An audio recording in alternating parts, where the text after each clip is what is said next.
In 1948, the British scholar Michael Oakeshott published an essay titled "The Tower of Babel."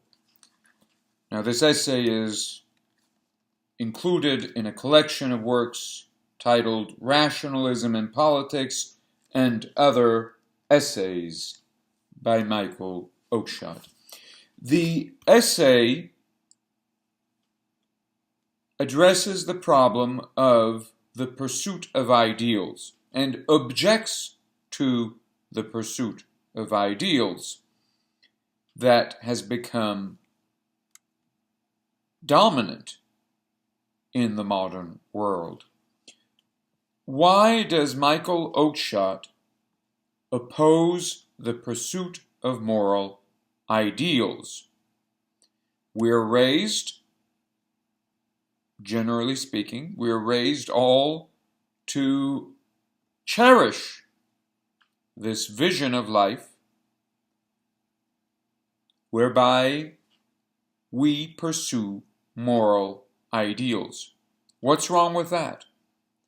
How could you not pursue a moral ideal?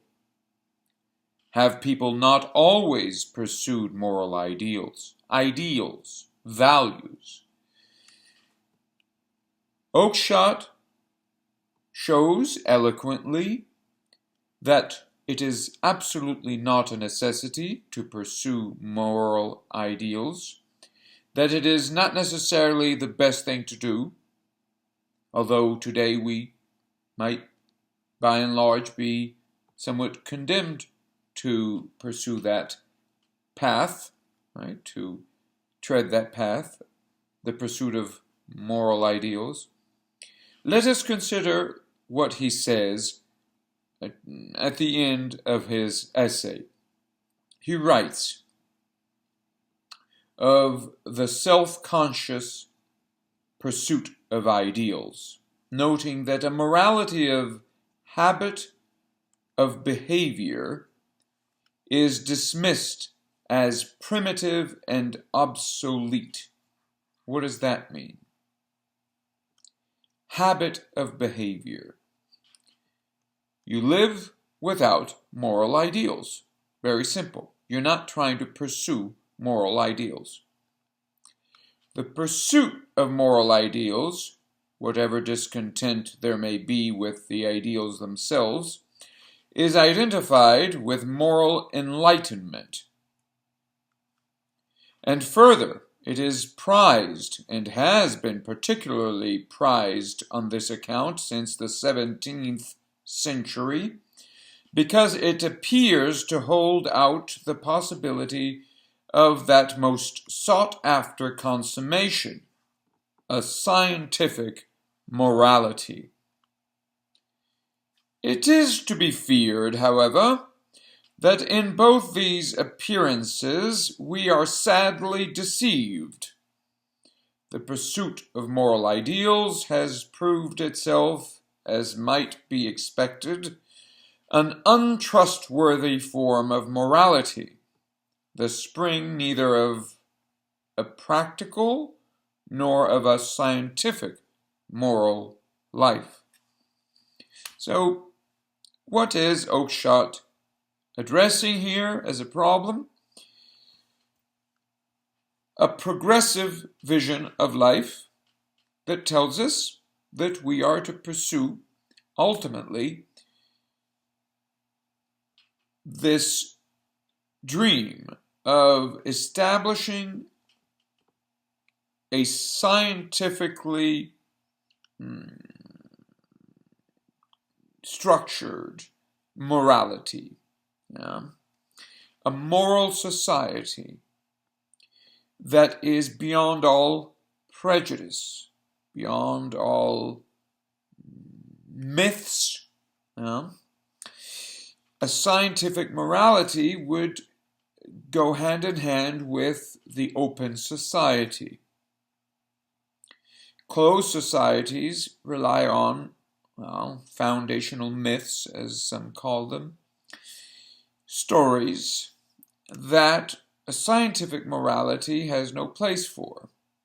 scientific morality is, well, a technical, ultimately, morality. So that the open society would necessarily have to be a technical society, devoid of, well, religious mystery. You know?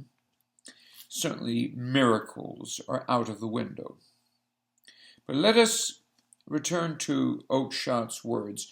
The predicament of Western morals, as I read it, is first that our moral life has come to be dominated by the pursuit of ideals, a dominance ruinous to a settled habit of behavior. And secondly, that we have come to think of this dominance as a benefit for which we should be grateful, or an achievement of which we should be proud.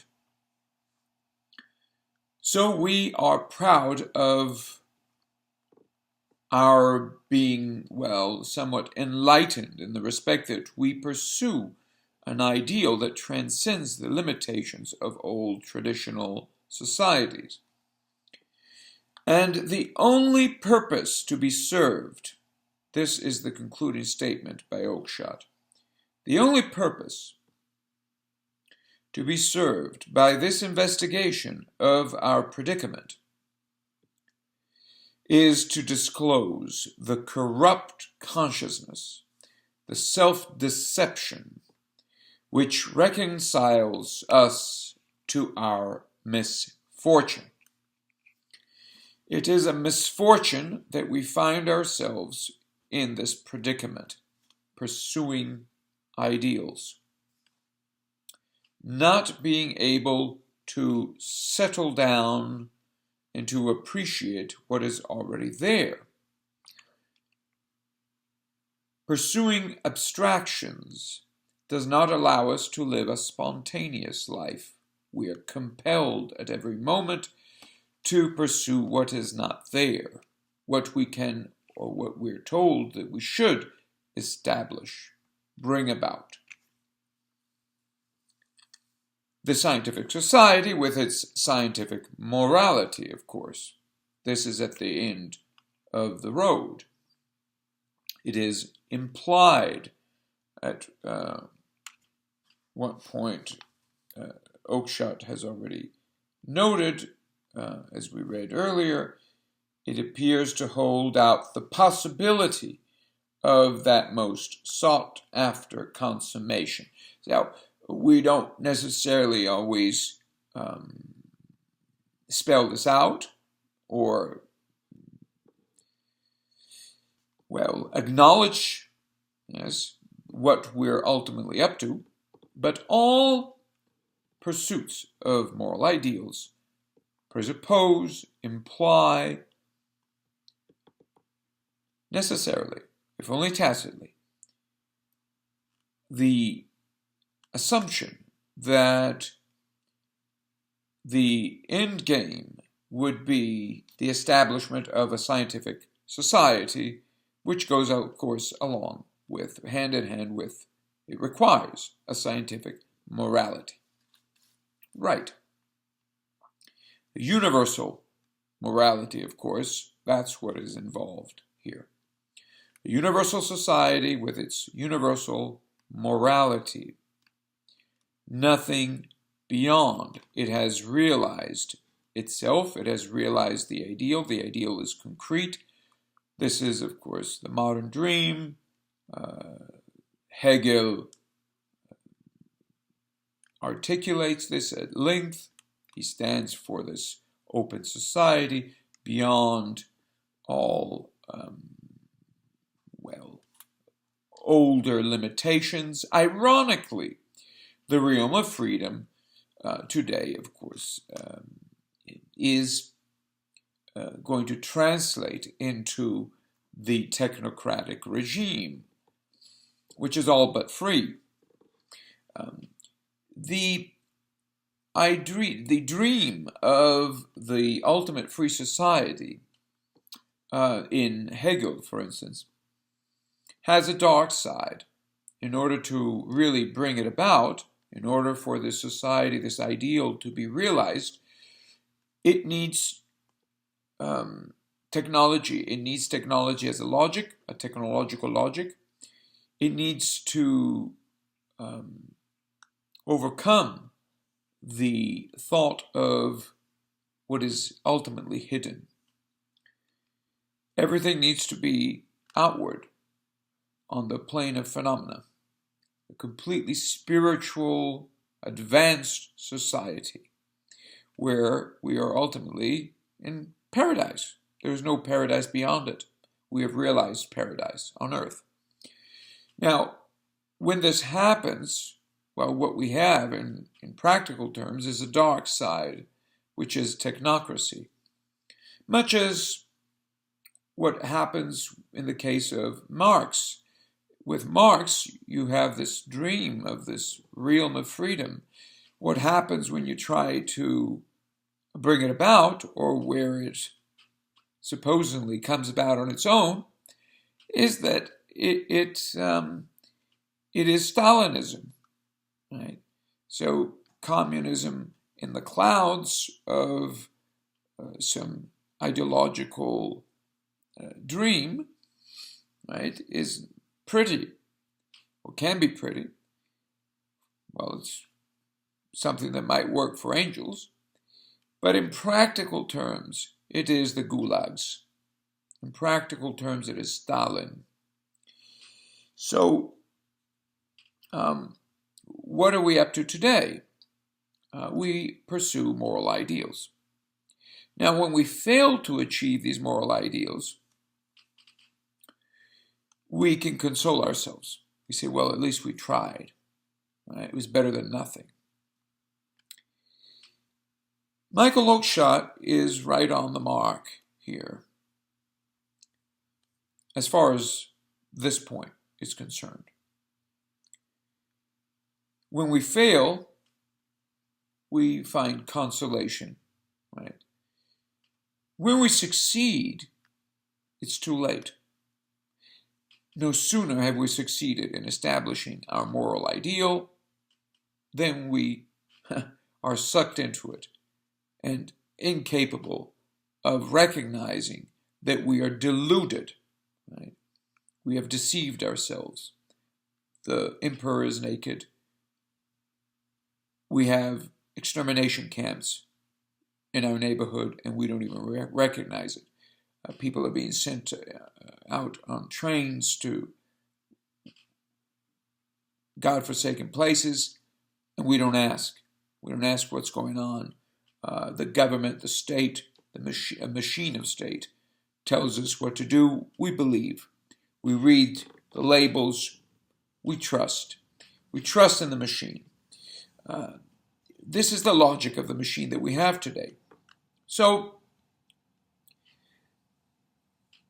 the Tower of Babel is not an accidental title, obviously, for Michael Oakeshott. What is he up to? He says, well, the whole point of his investigation is the disclosure. He says the whole point is to disclose the corrupt consciousness, the self-deceit, which reconciles us to our misfortune. What does he mean here? What is he saying? He's saying that it is a great misfortune, right, that we are stuck here, deluded, dreaming, trying to pursue our ideals, and failing. He says, but now we are telling ourselves that there's no other way to live. So let us consider an earlier passage. He says,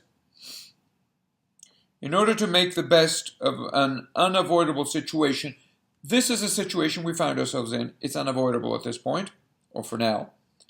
We need to know its defects as well as feel its necessity. And what at the present time stands between us and the opportunity, such as it is, of surmounting our misfortune.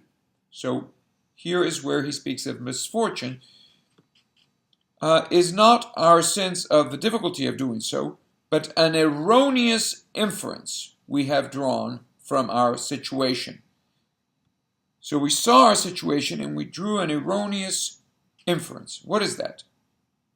The belief which has slowly settled upon us, encouraged by almost all the intellectual tendencies of recent centuries, that it is no misfortune at all, but a situation to be welcomed. There we have it.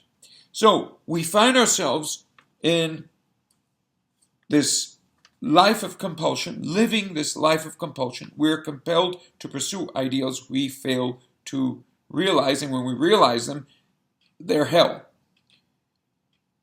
And yet we say, well, it's something great. How could you not pursue our ideals? We must fight harder, try harder. Right? The more we try, and the deeper we find ourselves in this huge lie, a huge mess. And so we might say, well, let's convince more people, right? As the old story of Aesop's, which has this fox that had its tail cut off by a trap and goes around telling all the other foxes that it's so great to have a tail cut off. You can run faster and so forth, until an old fox tells everyone not to listen to him because, well, he is simply regretting and covering up his misfortune by making it look like something great so everybody can fall into the same misfortune.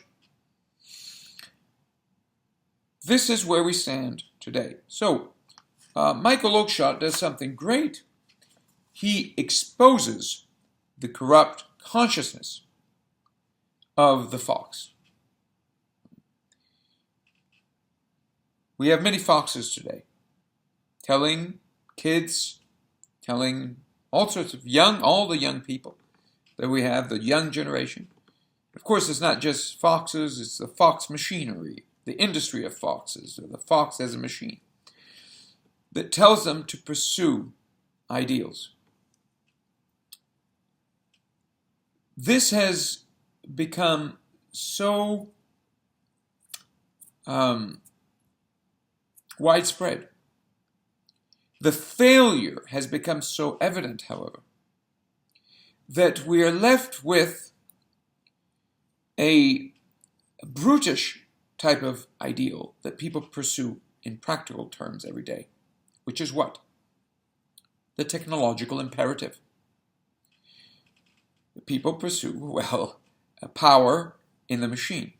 So we go on these apps, we go on the internet, and young people seek all kinds of garbage on the internet and a powerful connection. So the technological might, prowess, is seen as the consummate ideal. So completely stripped of all humanity. It is a technological imperative. Now, in practical terms, people live for their little technological bonuses. We are given little prizes every day, a little something that keeps us going to feed into the machine. Of course, there's a lot of advertisement from Google, from whatnot, Yahoo, and all these barbaric, neo-barbaric, Philistine